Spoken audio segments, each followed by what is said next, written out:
ये आपका माइनर में SC ST एक्ट चल रहा था, जिसमें कि सामान्य बातें और आपका बताई गई थी। यानी कि पिछले 2 लेक्चरों में आपका सामान्य बातें बताई गई है।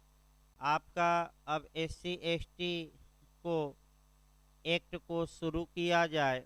आपका सबसे पहले ये जो क्लास चल रहा है, ये बिहार APO मेंस के लिए भी चल रहा है और MP ADPO प्री के लिए भी। बता दिया जाए, दोनों में ऐसा पढ़ाया जाएगा कि दोनों एक साथ कवर हो जाए। यानी कि जो भी सिलेबस बिहार APO मेंस में है और MP ADPO में है, 5 माइनर सेम है, तो उसको पहले पढ़ा दिया जाए ताकि बिहार के लिए भी काम करे और MP ADPO के लिए भी। आपका SC ST एक्ट की कुछ विशेषताएं सबसे पहले बता दिया जाए, और उन विशेषताओं में जो आ सकता है वह ये आ सकता है कि ये कानून कब बना।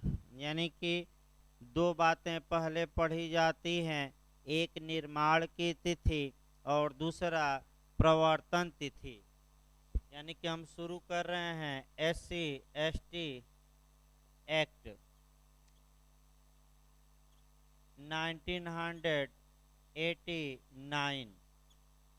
देखिए, आपका छोटी छोटी बातें पहले हम बता दें 2-4 मिनट, तब आपका बेयर एक्ट से शुरू किया जाए। छोटी छोटी बातों में आपका ये बन सकता है कि इस कानून के निर्माण की तिथि बताइए। यानी कि यह कानून किस दिन इसका निर्माण किया गया, ये पूछा जा सकता है। फिर आपका पूछा जा सकता है प्रारंभ की तिथि बताइए। यानी कि ज़्यादातर MP ADPO में प्रारंभ की तिथि एक या दो क्वेश्चन आ जाता है। तो जितने कानून हैं उन कानूनों के इन्फोर्समेंट डेट या प्रवर्तन तिथि, यानी कि 28 कानून हैं और 28 कानूनों की प्रवर्तन तिथि एक जगह MP ADPO के लिए लिख लेना चाहिए। इसके बाद आपका एक्ट नंबर यानी कि अधिनियम संख्या हम बताएंगे। इसके बाद आपका ये बताया जाएगा कि इस कानून में कितने अध्याय हैं, यानी कि चैप्टर कितने हैं, और इसके बाद अंत में सेक्शन या धाराएं कितनी हैं। यानी कि अब आजकल जो क्वेश्चन PT में भी उठ रहा है, चैप्टर से भी उठ रहा है। तो आइए देखा जाए एक एक करके, आपका इन सामान्य बातों को गौर किया जाए। तो इस कानून का निर्माण 11 सितंबर 1989 को किया गया। यानी कि अगर निर्माण की तिथि पूछे तो 11 सितंबर 1989 बताइएगा, अगर ये क्वेश्चन आ जाए। यानी कि निर्माण की तिथि होती कौन सी है ये जानना है।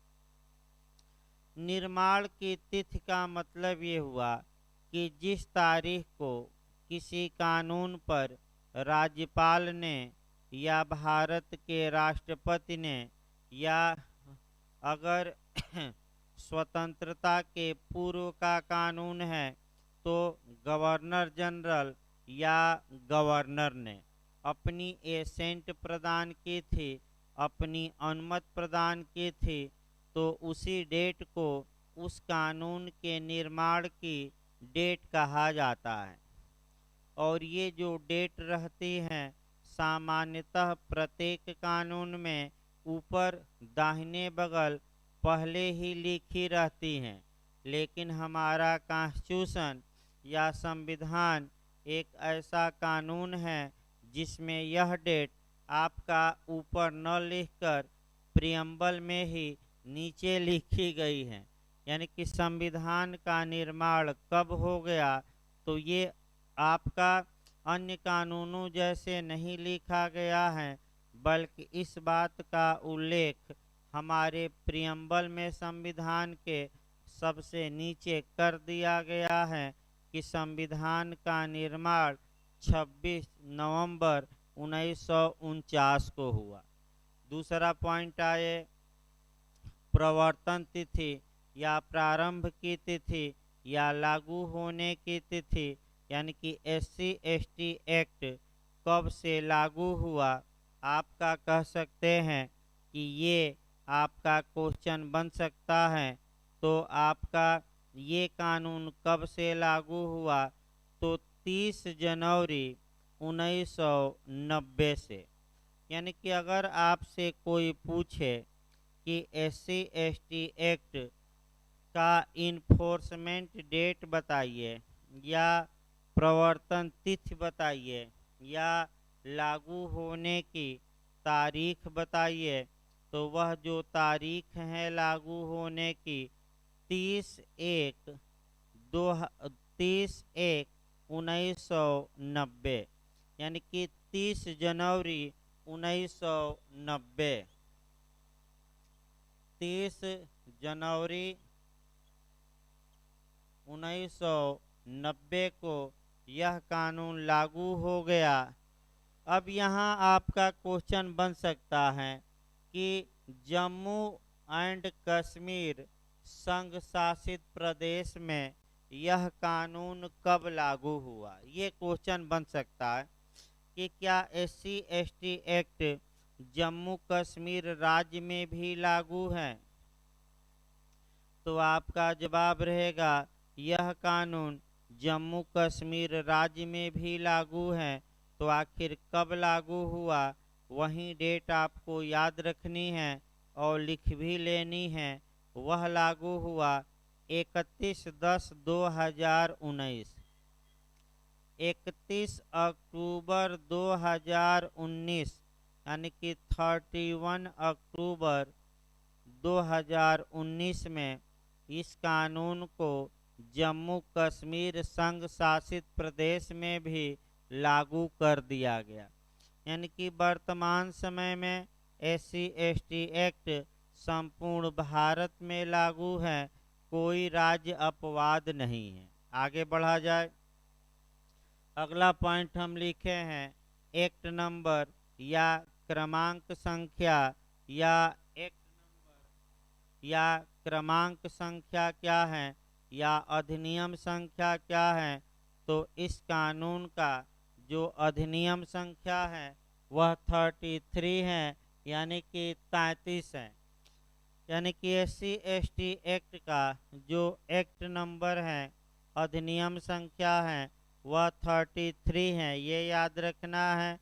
फिर आपका अगला क्वेश्चन जो आता है वह छोटे छोटे क्वेश्चन बनता है कि इस कानून में यानी कि SC/ST एक्ट में कुल कितने चैप्टर हैं, ये बन सकता है। और आपका कुल कितनी धाराएं हैं। तो इस कानून में कुल 5 चैप्टर हैं और 23 सेक्शन है। यानी कि अध्याय पूछे तो 5 और धाराएं पूछे तो 23। यानी कि इस कानून में कुल 5 अध्याय हैं और आपका 23 धाराएं हैं। यानी कि SC/ST एक्ट की कुछ सामान्य विशेषताएं बताई गई। इसके बाद आपका जो पढ़ा जाता है प्रियम्बल पढ़ा जाता है।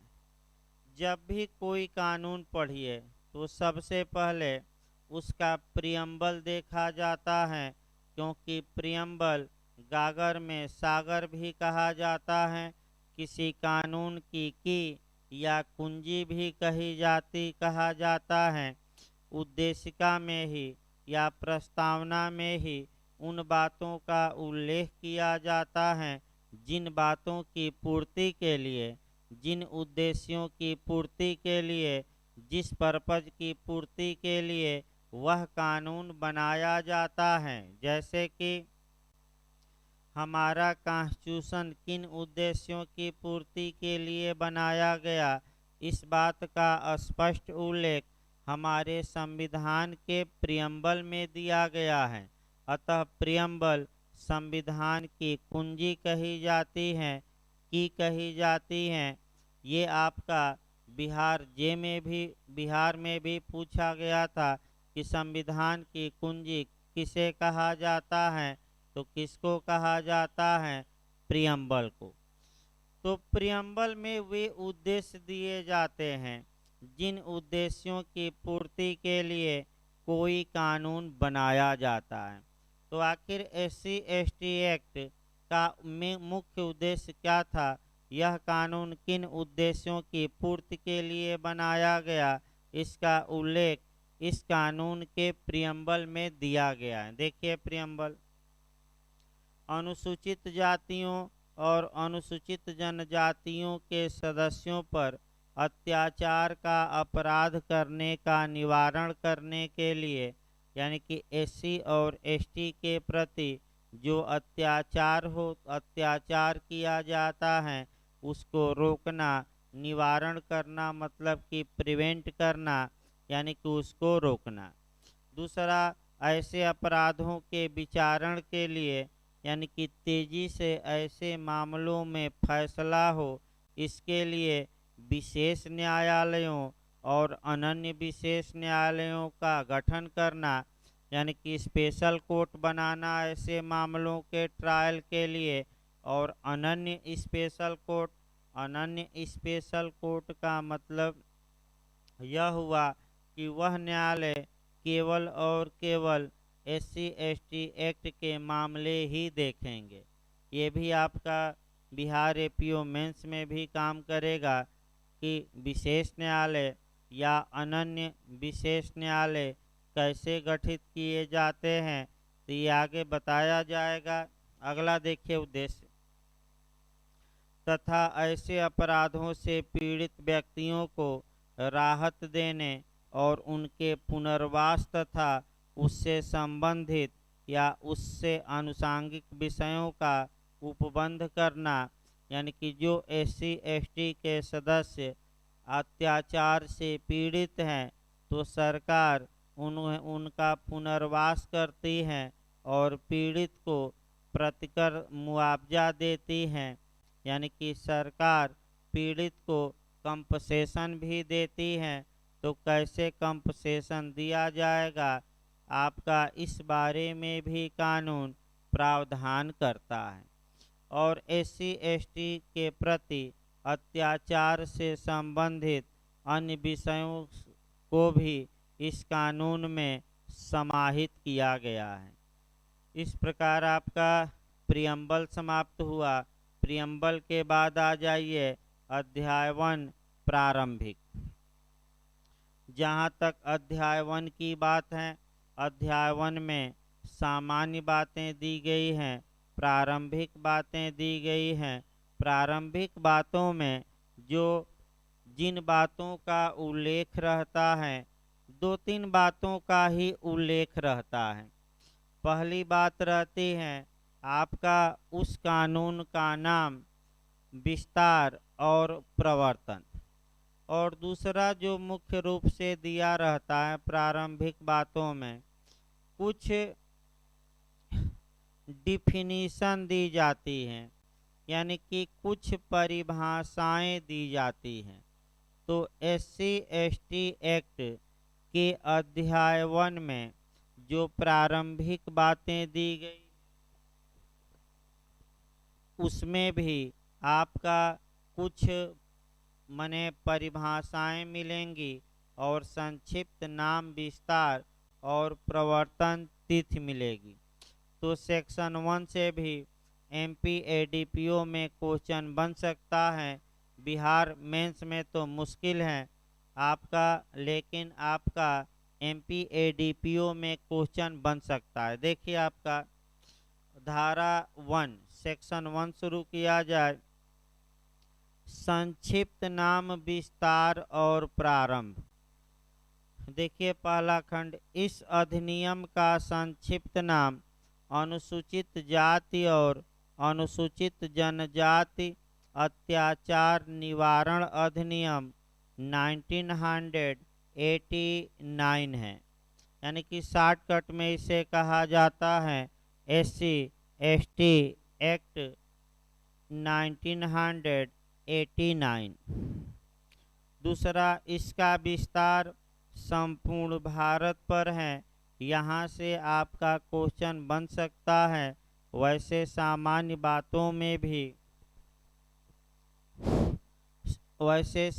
बातों में भी मैंने बताया था कि पहले इस कानून का विस्तार जम्मू कश्मीर राज्य में नहीं था, लेकिन आपका जम्मू कश्मीर राज्य में बाद में किया गया।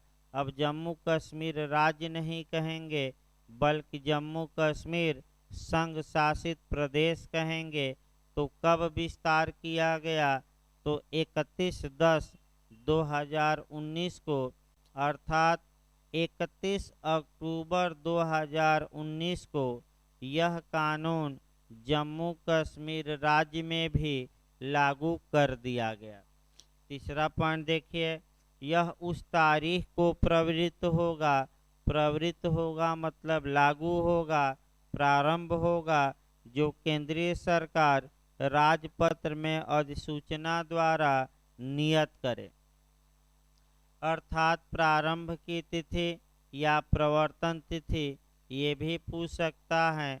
तो प्रारंभ की तिथि या प्रवर्तन तिथि कब किया जाए, इसके लिए इस कानून के तहत केंद्रीय सरकार को दे दिया गया है जिम्मेदारी कि वह नोटिफिकेशन जारी करके जब चाहें तब इस कानून को लागू करे। तो केंद्रीय सरकार ने नोटिफिकेशन जारी किया, इस कानून को लागू किया, और वह जो प्रवर्तन तिथि है उसको भी याद रखिए, 30 जनवरी 1990। ये MPADPO में आ सकता है किस तारीख को? 30/1/1990 को। आइए सेक्शन 2 देखा जाए।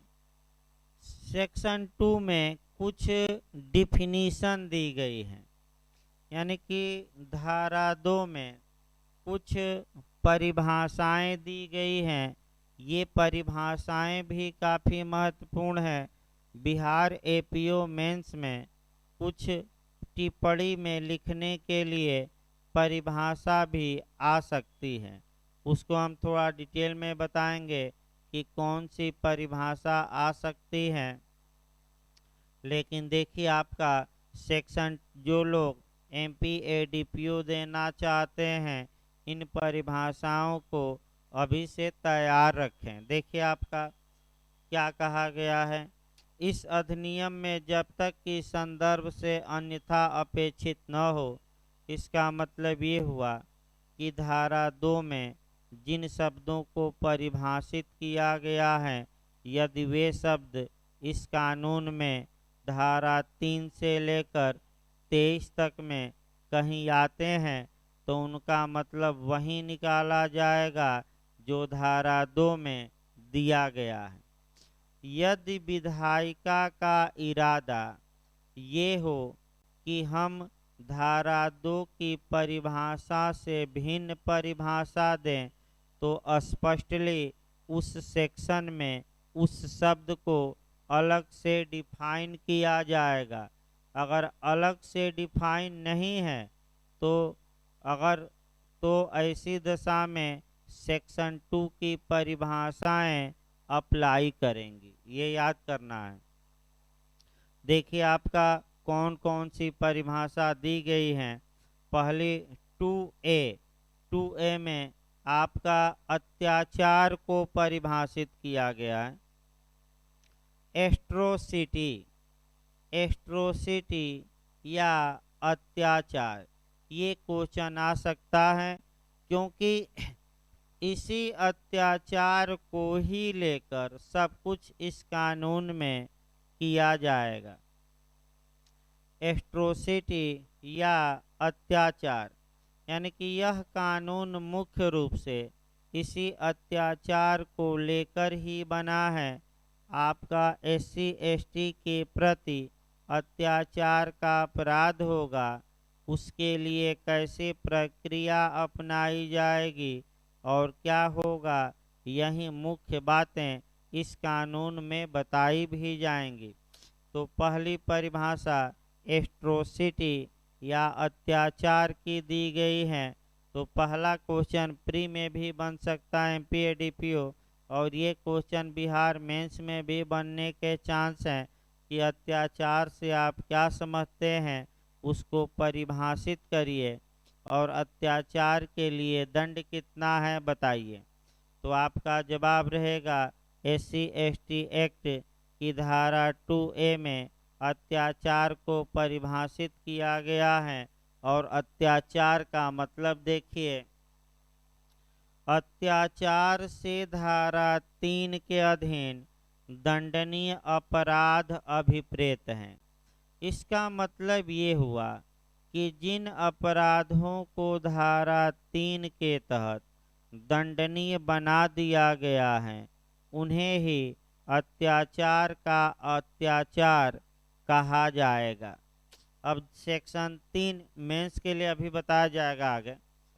इसका मतलब ये हुआ कि अत्याचार का मतलब कि जिन अपराधों को सेक्शन 3 के तहत दंडनीय बनाया गया है उन्हें ही अत्याचार कहा जाएगा। सेक्शन 3 में कुल 29 ऐसे कार्यालोप दिए गए हैं। रटे रहे कितने? 29। ये इंटरव्यू में भी पूछ सकता है कि कितने कार्यों को एट्रोसिटी माना गया है, तो आप कितना बताएंगे गिनकर? 29। ये फिर एक बार देखिए, धारा 3 में 29 ऐसे अपराधों कार्यों का उल्लेख किया गया है जिन्हें अत्याचार माना जाएगा। इसका मतलब ये हुआ कि जो 29 कार्यालोप हैं, यदि SC और ST के प्रति ये एक्ट या ओमिशन किया जाता है और करने वाला व्यक्ति SC या ST नहीं है, यानी कि SC या ST के अलावा कोई अन्य व्यक्ति कह सकते हैं कि SC ST के प्रति इन 29 कार्यों में से कोई एक या एक से अधिक कार्य करता है, तो हम कहेंगे कि यह अत्याचार का अपराध हुआ। कितने कार्य? 29। वो बताया जाएगा आगे। आइए देखा जाए, आपका दूसरी परिभाषा देखा जाए। दूसरी परिभाषा है धारा 2B। धारा 2B में संहिता को परिभाषित किया गया है, कोड को परिभाषित किया गया है। देखिए, आपका एक बार और कॉन्सेप्ट बनाइए, संहिता का मतलब क्या हुआ। तो भाई IPC में भी संहिता लिखी गई है, CPC में भी लिखी गई है, CRPC में। तो जब भी SC/ST एक्ट में कोड या संहिता शब्द आए, इसका मतलब ये हुआ the code of criminal procedure, यानी कि CRPC। तो पूछ सकता है प्री में कि संहिता का मतलब क्या, दे देगा सिविल प्रक्रिया संहिता 1908, दूसरा ऑप्शन दे देगा भारतीय दंड संहिता 1860, और तीसरा दे देगा दंड प्रक्रिया संहिता आपका दे देगा 1973। तो आपका क्या जवाब रहेगा? कोड का मतलब CRPC 1973। यानी कि फिर एक बार एक लाइन समझ लीजिए, अगर कहीं भी कोड शब्द SC/ST एक्ट में आता है तो उसका मतलब क्या होगा? उसका मतलब कि वह CRPC को बताता है। किसको बताता है? CRPC। अगला देखिए, आपका धारा 2BB या हिंदी में ख। धारा 2BB में या ख में आश्रित शब्द को परिभाषित किया गया है। डिपेंडेंट डिपेंडेंट या आश्रित शब्द को परिभाषित किया गया है। ये भी एमपी ऐसा क्वेश्चन ज़्यादा बनाता है, यानी कि जो एमपी का मॉडल है ऐसा क्वेश्चन ज़्यादा बताता है। बिहार में भी ये क्वेश्चन आ सकता है टेक्निकल, कि आश्रित से आप क्या समझते हैं और क्या आश्रितों को भी मुआवजा दिया जाता है कि नहीं। निश्चित तौर पे दिया जाता है, यानी कि अगर पीड़ित मर गया है तो उसके आश्रित को क्या दिया जाता है, मुआवजा। इसको कोरिलेट करके पढ़िएगा। सीआरपीसी की धारा 2WA से पीड़ित से कोरिलेट करके पढ़ सकते हैं। लेकिन पहले हम SC/ST एक्ट को बताएंगे और तब सीआरपीसी बताएंगे। यहाँ से MP-ADPO में पूरा चांस रहता है, क्योंकि ऐसा क्वेश्चन MPJ में 2WA CRPC में तोड़कर पूछा जा चुका है। तो देखिए, पहले आश्रित शब्द देख लिया जाए। आश्रित से पीड़ित का ऐसा पति या पत्नी, यानी कि अगर पति भी आश्रित माना जाएगा, पत्नी भी मानी जाएगी, बालक भी माना जाएगा, माता पिता भी माने जाएंगे, भाई और बहन भी माने जाएंगे। जो ऐसे पीड़ित पर अपनी सहायता और भरण पोषण के लिए पूर्णतः या मुख्यतः आश्रित हैं। यानी कि इसका मतलब ये हुआ कि आश्रित शब्द में पति पत्नी बालक माता पिता भाई बहन ये सभी आश्रित माने जाएंगे। और इसी के साथ आपका सीआरपीसी को रिलेट कर लेना है। 2WA में आहत या पीड़ित या विक्टिम को परिभाषित किया गया है सीआरपीसी की धारा 2WA।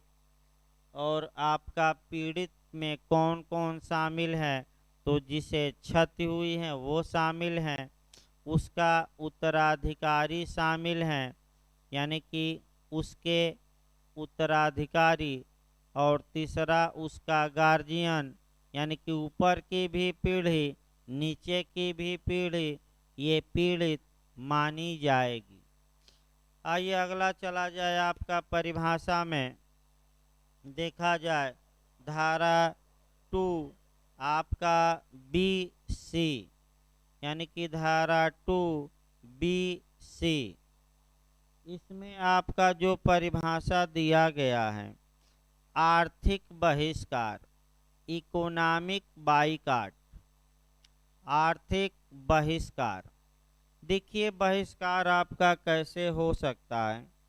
एक तो आर्थिक बहिष्कार हो सकता है, दूसरा सामाजिक बहिष्कार भी हो सकता है, और तीसरा राजनैतिक भी।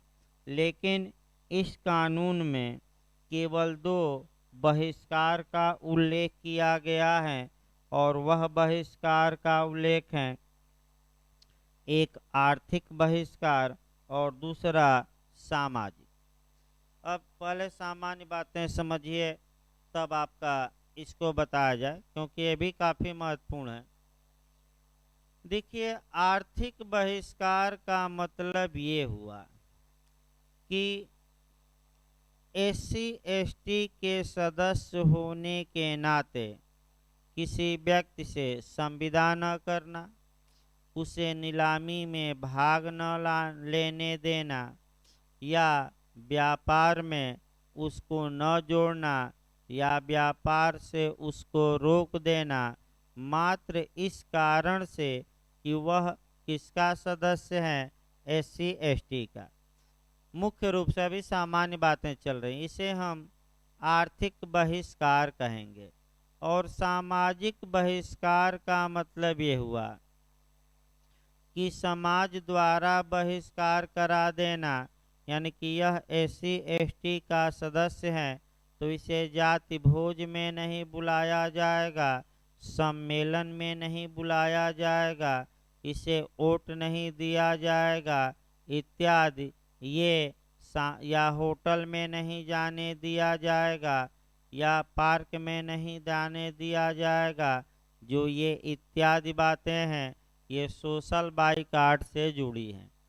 तो यहाँ बिहार में भी क्वेश्चन आपका टिप्पणी में बन सकता है कि आर्थिक बहिष्कार से आप क्या समझते हैं या सामाजिक बहिष्कार से क्या समझते हैं, तो इसको टिप्पणी लायक आपका लिखवाया भी जाएगा बिहार के लिए पीओ मेंस के लिए, और 3-4 परिभाषाएं तैयार भी रखनी है। देखिए अब एक एक करके चला जाए।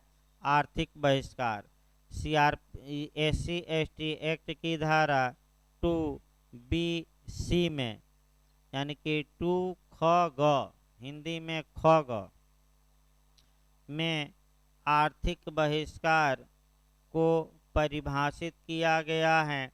आर्थिक बहिष्कार से निम्नलिखित अभिप्रेत हैं। देखिए, अन्य व्यक्ति से भाड़े पर कार्य से संबंधित संव्यवहार करने या कारोबार करने से इनकार करना, यानी कि कोई व्यक्ति कोई कार्य करा रहा है, भाड़े पर कार्य करा रहा है, और जो माने भाड़े पर कार्य करा रहा है या कारोबार कर रहा है और मात्र इस कारण से कार्य कराने या कारोबार करने से इनकार कर देता है, डिनाई कर देता है कि यह व्यक्ति SC/ST का सदस्य है, तो ये आपका इकोनॉमिक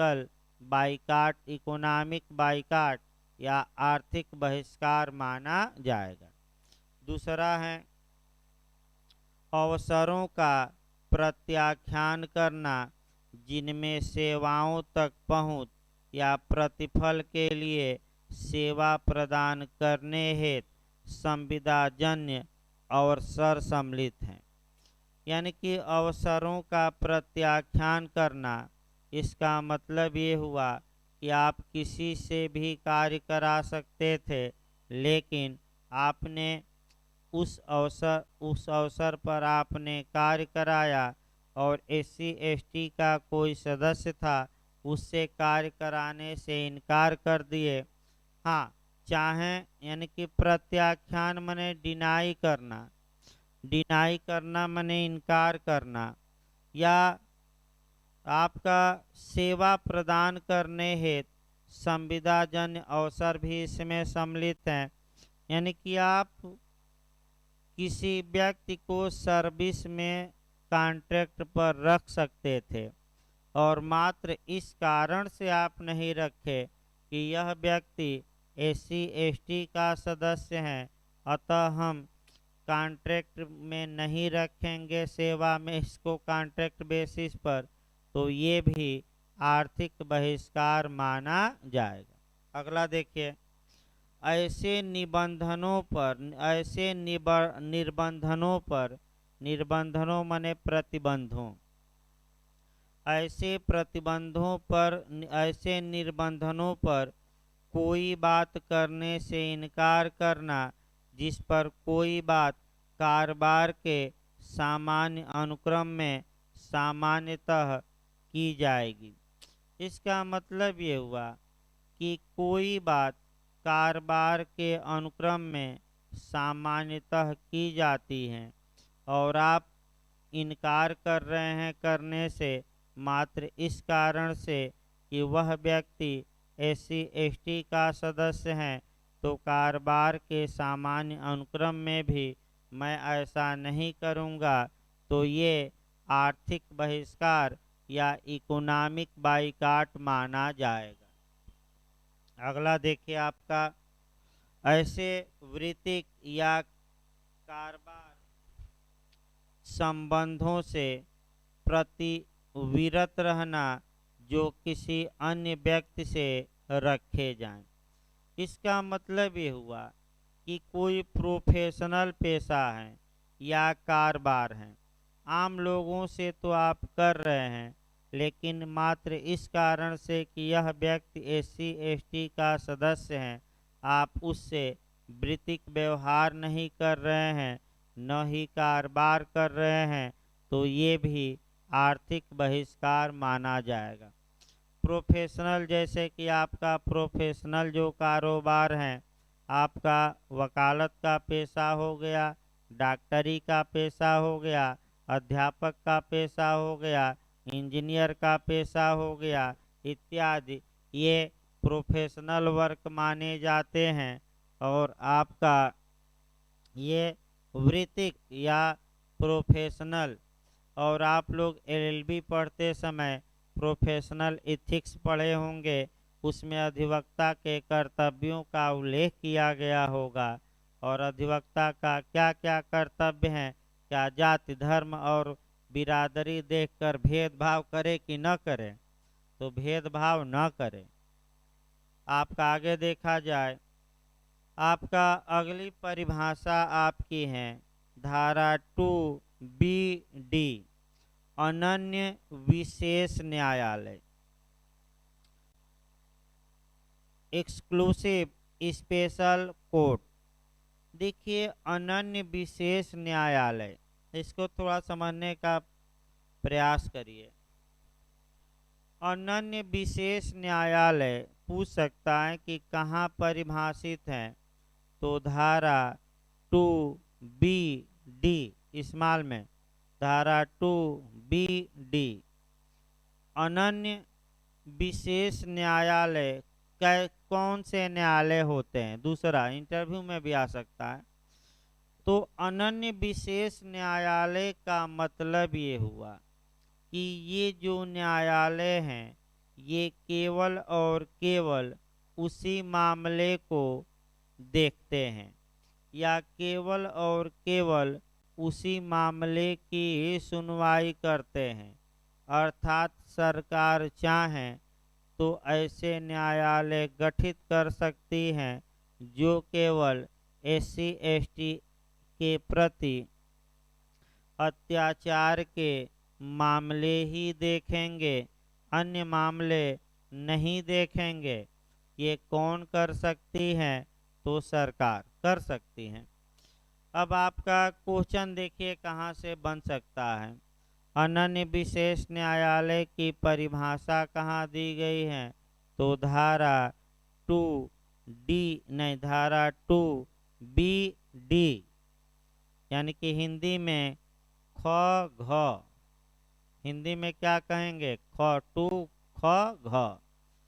देखिए बेरक की भाषा, अनन्य विशेष न्यायालय से इस अधिनियम के अधीन अपराधों का अनन्य रूप से विचारण करने के लिए धारा 14 की उपधारा 1 यानी कि सेक्शन 14 का सब क्लाज 1 के अधीन स्थापित अनन्य विशेष न्यायालय अभिप्रेत हैं। तो यहाँ भी आपका क्वेश्चन बन सकता है कि अनन्य विशेष न्यायालयों की स्थापना किस धारा के तहत होती है, तो आपका क्या जवाब रहेगा, तो SC/ST एक्ट की किस धारा के तहत इनका स्थापना या गठन होता है, तो वह धारा कौन है, आपका 14। तो तुरंत आपका 14 भी पढ़ लेना है। देखिए, विशेष न्यायालय और अनन्य विशेष न्यायालय, तो आपका धारा 14 ये बताती है कि शीघ्र विचारण का उपबंध करने के लिए, यानी कि स्पीडी ट्रायल करने के लिए, राज्य सरकार उच्च न्यायालय के मुख्य न्यायमूर्ति की सहमत से राजपत्र में अधिसूचना द्वारा एक या अधिक जिलों के लिए एक अनन्य विशेष न्यायालय स्थापित करेगी। यानी कि 3-4 पॉइंट आपका शॉर्टकट में अभी देखना है। अनन्य विशेष न्यायालयों की स्थापना सेक्शन आपका 14 के तहत की जाती है। स्पीडी ट्रायल हो SC/ST के प्रति अत्याचार का, इसके लिए की जाती है। दूसरा पॉइंट, इसकी स्थापना राज्य सरकार करती है। ऐसा भी क्वेश्चन पीटी में आ चुका है। इसकी स्थापना राज्य सरकार करती है, लेकिन किसकी सहमति से? तो उस उच्च न्यायालय के मुख्य न्यायमूर्ति की सहमति से। यानी कि एक लाइन, उच्च न्यायालय के मुख्य न्यायमूर्ति के सहमति से राज्य सरकार राजपत्र में नोटिफिकेशन जारी करके अगर चाहें तो अनन्य विशेष न्यायालय, अनन्य विशेष न्यायालय का मतलब ये हुआ कि ऐसे न्यायालय केवल और केवल SC/ST के प्रति किए गए अत्याचारों का ही विचारण करेंगे, दूसरे मामले नहीं। इसकी स्थापना कर सकती हैं। तो कौन कर सकती हैं? राज्य सरकार। लेकिन किसकी सहमति से? तो उस उच्च न्यायालय के मुख्य न्यायमूर्ति। अगला देखिए, इसके बाद आपका धारा 2B दिया गया है वन अधिकार। तो वन अधिकार का अर्थ होगा जो अनुसूचित जनजाति और अन्य परंपरागत वन निवासी वन अधिकारों की मान्यता अधिनियम 2006 की धारा 3 की उपधारा में है। यानी कि आपका वन अधिकार। इसके बाद आता है धारा 2B, आपका धारा 2BF आता है। यानी कि आपका धारा 2BF ख अंग, हिंदी में कहा जाता है ख अंग। इसमें हाथ से मैला उठाने वाले कर्मी को परिभाषित किया गया है। हाथ से मैला उठाने वाले कर्मी को परिभाषित किया गया है। आपको बता दिया जाए, पहले आपका हाथ से ही मैला उठाया जाता था और तत्पश्चात हाथ से मैला उठाने को पूरी तरह प्रतिबंधित कर दिया गया। अब जो कूड़ा करकट होता है या तो किसी औजार से उठाया जाता है या मशीन से। यानी कि हाथ से जो मैला उठाया जाता था, 2013 ईस्वी में कानून बनाकर इसे पूर्णतः प्रतिबंधित कर दिया गया। ज़्यादा पूर्णतः हाथ से अब नहीं उठाना, या तो मशीन आ गई है या आपका फावड़े से उठाइए। पहले लोग क्या करते थे, हाथ से बटोर कर क्या करते थे, रखते थे। लेकिन अब हर एक देखेंगे सफाई कर्मी को भी तो एक फावड़ा या उठाने वाला मिलता है, या ज़्यादातर आप देखेंगे तो मशीन मिल जाती है। माने ये नहीं कि हाथ से मैला उठा कर फेंके, अब आपको औजार दिया जाएगा, चाहे खुरपी हो, चाहे फावड़ा हो, या चाहे बाल्टी हो। हाथ उसमें डुबोना नहीं है। आपका हाथ में भी देखे होंगे अब आपका माने ग्लव्स लगा कर लोग जाते हैं मैला उठाने। तो ये उतना पढ़ना नहीं, आगे देखिए। इसके बाद आपका धारा 2 से पूछ सकता है कि SC और ST को कहाँ परिभाषित किया गया है SC/ST एक्ट में। तो 2C याद रखें किस में किया गया है। तो मैं भूमिका में आपको बता चुका हूँ कि SC का मतलब वह हुआ जो संविधान के अनुच्छेद 366 के क्लास 24 में, और ST का मतलब आर्टिकल 366 के क्लास 25 में, ये बता चुका हूँ मैं। इसके बाद धारा 2D विशेष न्यायालय। तो विशेष न्यायालय आपका का मतलब हुआ धारा 14 में विशेष न्यायालय के रूप में कोई कोर्ट ऑफ सेशन। यहाँ भी क्वेश्चन बना है। क्वेश्चन ये बना है कि स्पेशल कोर्ट SC/ST एक्ट के लिए कौन होता है, ये क्वेश्चन। तो कोर्ट ऑफ सेशन ये याद रखिए, पूछा गया है। फिर आपका इंटरव्यू में भी अंतर पूछ सकता है कि स्पेशल कोर्ट यानी कि विशेष न्यायालय और अनन्य विशेष न्यायालय में क्या अंतर है। ये क्वेश्चन इंटरव्यू में आ सकता है कि आपका विशेष न्यायालय और अनन्य विशेष न्यायालय में क्या अंतर है।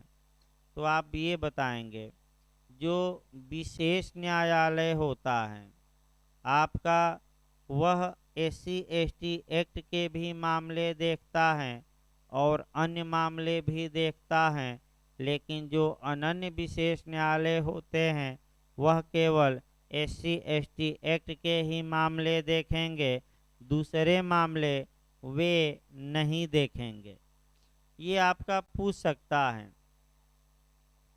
भाई, आपका विशेष न्यायालय घोषित किया जाता है, जबकि अनन्य विशेष न्यायालय घोषित नहीं किया जाता, बल्कि अलग से अब क्या किया जाता है, स्थापित। ये तो पहले से कोर्ट ऑफ सेशन है, घोषित कर दिए कि SC/ST एक्ट के जितने मामले होंगे कोर्ट ऑफ सेशन देखेगा, लेकिन अनन्य स्थापित किया जाता है। और अभी बताया गया कैसे स्थापित किया जाता है, राज्य सरकार करती है, किसकी सहमत से, तो उच्च न्यायालय के मुख्य न्यायमूर्ति की सहमत से। इसके बाद आ जाइए, विशेष न्यायालय 2D में परिभाषित है, हो गया। इसके बाद आ जाइए विशेष लोक अभियोजक, स्पेशल पब्लिक प्रोसिक्यूटर। विशेष लोक अभियोजक, विशेष लोक अभियोजक का मतलब ये हुआ कि ऐसा स्पेशल पब्लिक प्रोसिक्यूटर का मतलब हुआ कि ऐसा पब्लिक प्रोसिक्यूटर जो सत्र न्यायालय में राज्य की ओर से ऐसे अत्याचार के अपराधों के अभियोजन को हैंडल करता है, अभियोजन का संचालन करता है अधिवक्ता के रूप में। तो विशेष लोक अभियोजक से विशेष लोक अभियोजक के रूप में विनिर्दिष्ट लोक अभियोजक या धारा 15 में निर्दिष्ट अधिवक्ता अभिप्रेत हैं। तो विशेष लोक अभियोजक आपके किस धारा में आएंगे, धारा 15 में। तो इसको डिटेल में देखा जाएगा। आपका माने अगला क्लास आपका कल SC/ST फिर बताया जाएगा, क्योंकि थोड़ा हमें डिटेल में भी चलना है और केवल 23 धाराएं हैं, और मेंस में भी बिहार में आएगा और MPA DPO में भी, झारखंड में भी आ सकता है। धन्यवाद।